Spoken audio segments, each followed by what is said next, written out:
Looking back at some of the various monsters that storytelling has presented us with over the years, it's easy to find creatures that are scary on a conceptual level, or who are built up to be scary via filmmaking, descriptive language, or character design. But in my opinion, the best and most memorable kind of monster is the kind that acts as a stand-in for a larger thematic concept. The kind who are scary not just because of their appearance or the danger they present, but also because they haunt the protagonist specifically by exploiting or embodying their psychological weaknesses. This could be something as simple as a character with arachnophobia having to face giant spiders, or it could be a bit more significant to the overall message of the story. Perhaps the best example of this is with Stanley Kubrick's The Shining, where the character's histories with abuse, relationship issues, and mental health problems are so carefully drawn forth by whatever force resides within the Overlook Hotel that you're not entirely sure if there even is a monster. Perhaps the isolation is simply driving the characters out of their minds, bringing out the very worst in them. Perhaps it is merely quickening the inevitable. The use of this isolated hotel and the mysterious, unknowable, unbeatable force it houses allows the film to explore the constant, seemingly inescapable cruelty of abusive relationships, essentially stating, hey, imagine having to live with a horror movie monster that only gets more dangerous by the day. Yeah, that's what being in an abusive relationship is like. And thus, the Overlook Hotel is not just a terrifying monster, but also a meaningful one.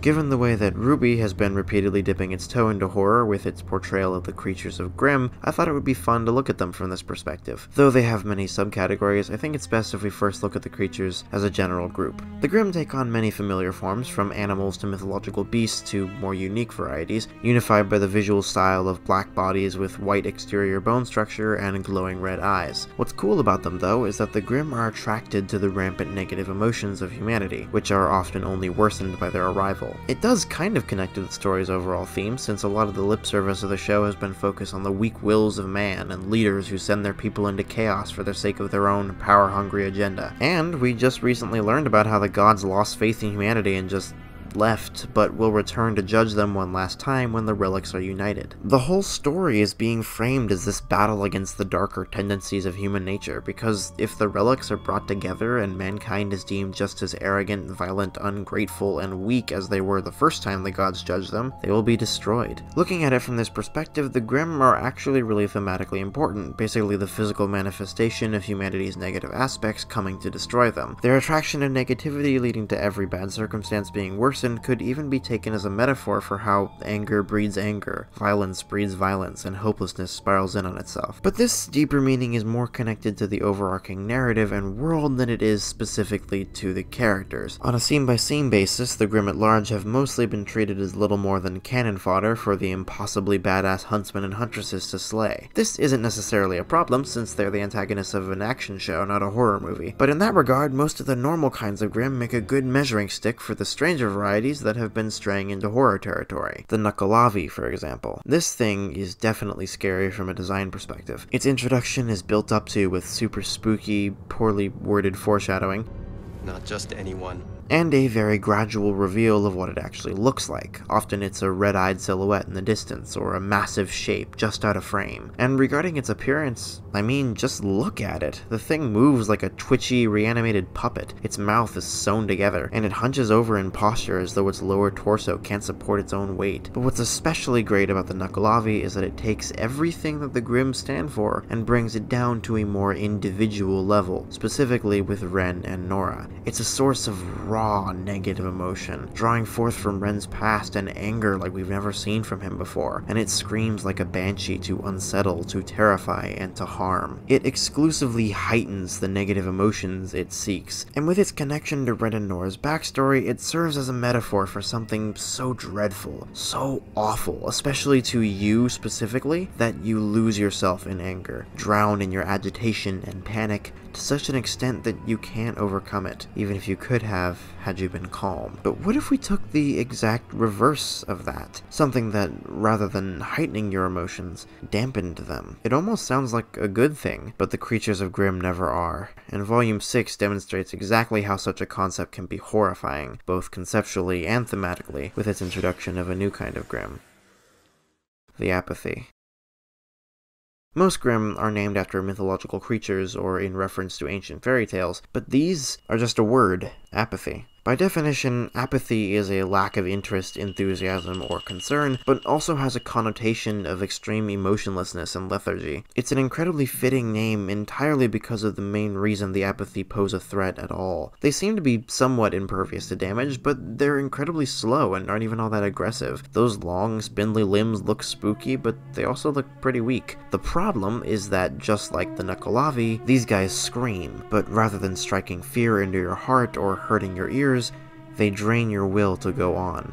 In a way, they're the anti-Monty Alm. They suck all of the passion you have for moving forward and achieving your goals right out of you. It's a uniquely terrifying concept, and an absolutely awful way to die. But this would have been a boring enemy if they just straight up encountered them, so a lot of build-up is dedicated exclusively to their introduction, and the suspense is enthralling. Forced to take shelter from a raging blizzard at a suspiciously undamaged abandoned farm, the team makes their way inside, and just as they're starting to let their guards down, they discover that there are dead bodies just lying in bed, straight out of day 5. A quick search confirms that everyone in the so-called Brunswick farm died in the exact same way. As Crow says, "It's like the whole estate just went to sleep and never woke up." So immediately, we as an audience are given reason to be suspicious of weariness and a need for rest, but at the same time, we can't really blame Team Ruby and friends for being a little tired. I'd be pretty tired after all the shit they just went through, and it's not at all surprising for them to be in low spirits after learning that their entire quest is basically pointless. So you can maybe shrug it off when Yang says that she's tired while talking to Blake, but when Weiss uses the exact same phrasing in a completely separate conversation, it's hard to label it as coincidence. The longer the team remains at the farm, the less and less excusable their tiredness and poor attitudes become. It goes from being understandable to straight up out of character, like they're being mind controlled, all while the show warns you that there is indeed something malicious present here, something alive. I really like the way that this slow and steady unraveling of the mystery occurs in the background of these character stories that directly intersect with it, enhanced by the effect that the apathy are having on the characters. Weiss's reluctance to return to Atlas, Crow's, let's call it, negative reaction to finding out he hasn't been doing as much good as he thought he'd been, the tension between Blake and Yang, with Blake not seeming to understand what it is Yang actually wants from her. All of it is important to the long-running arcs that were occurring before arriving at the farm, but the plotline at the farm facilitates them. The separate stories collaborate to form an interconnected whole, which is just good writing. But without a doubt, the biggest effect the apathy have on the narrative is a thematic one.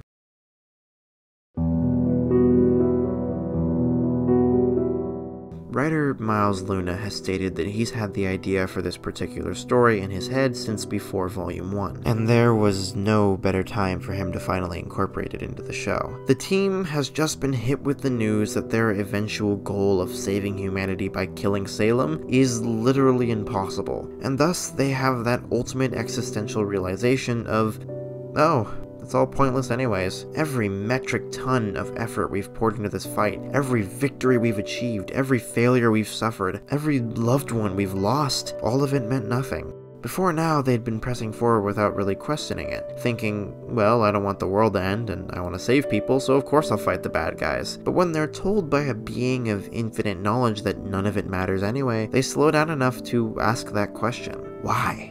Why keep fighting for an already doomed world if we could just worry about ourselves? Before now, the thought of it would seem absurd, especially to such bright-eyed young heroes. But now, they're faced with the epiphany that nothing is stopping them from just giving up.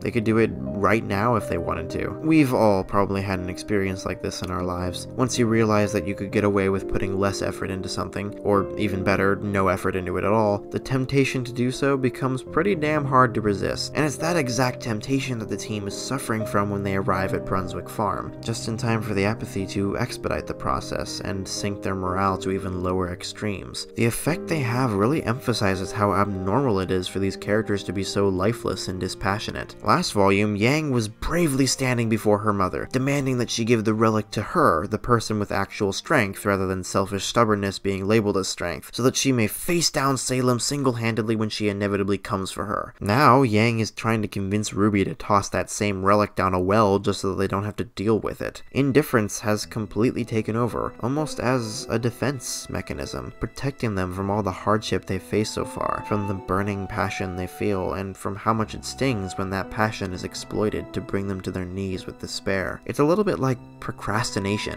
in that they are essentially lying to themselves about the importance of their actions and the impact they can have. And by the time the danger becomes truly evident and they are forced to stop lying to themselves, it's too late. Though they fight their hardest, the only thing that saves them from the shambling Grimm are Ruby's magic protagonist powers. All of them felt what it's like to succumb completely to apathy. What's really sad is how pathetic of an end to their stories it would have been. Blake Belladonna has been through so much. She's escaped the White Fang, found love and acceptance again, reconnected with her parents, started a more positive faunus movement with her family and friends, saved Elia, but she's still young. She still hasn't beaten the White Fang and Adam, still hasn't healed things completely with Yang and the team. Her romance with Sun would be completely cut short, and it wouldn't be because she bravely sacrificed herself or fell to some enemy that was stronger than her. It would be because the emotion she felt for all of what I just listed was completely sapped away from her, so thoroughly that she simply laid down on the floor with a disinterested shrug and accepted her death. It's fitting that she was saved by Silver Eyes, a power conjured by thinking of the people you love and care about, because it's often the things that truly matter to us that can rescue us from the apathy hiding under our beds. It's a reminder that often spawns from staring the worst possible outcome of your carelessness right in the face. And thus, horrifying though it may have been, having this encounter with the apathy in Brunswick Farm was precisely what Team Ruby and friends needed. Well, except maybe Crow, who looks like he's going to be suffering some PTSD from the mere thought that his semblance may have summoned these creatures like demons from hell for his family to deal with while he gets drunk in a cellar. But for everyone else, it was a crucial reminder of the reason they fight, the reason they're still going. It isn't to delay the inevitable, but because they truly care about the things they fight for, which happens to include themselves and each other. They want to survive and live their lives in a world that hasn't been raised by evil, and though they briefly feel that their actions will have no effect on whether or not that happens, their misconception is quelled by the diary of Bartleby, a resident of Brunswick Farm. A man who foolishly sought to use the apathy as defense against the Grimm, creatures that, if you remember, represent rampant human negativity and suffering. But you can't choose what kind of emotions you feel. It's all... And then, no one was left. Brunswick Farm is the ultimate example of what happens when you stop caring, the path that Team Ruby and friends had set out on. You simply waste away and are lost to the world.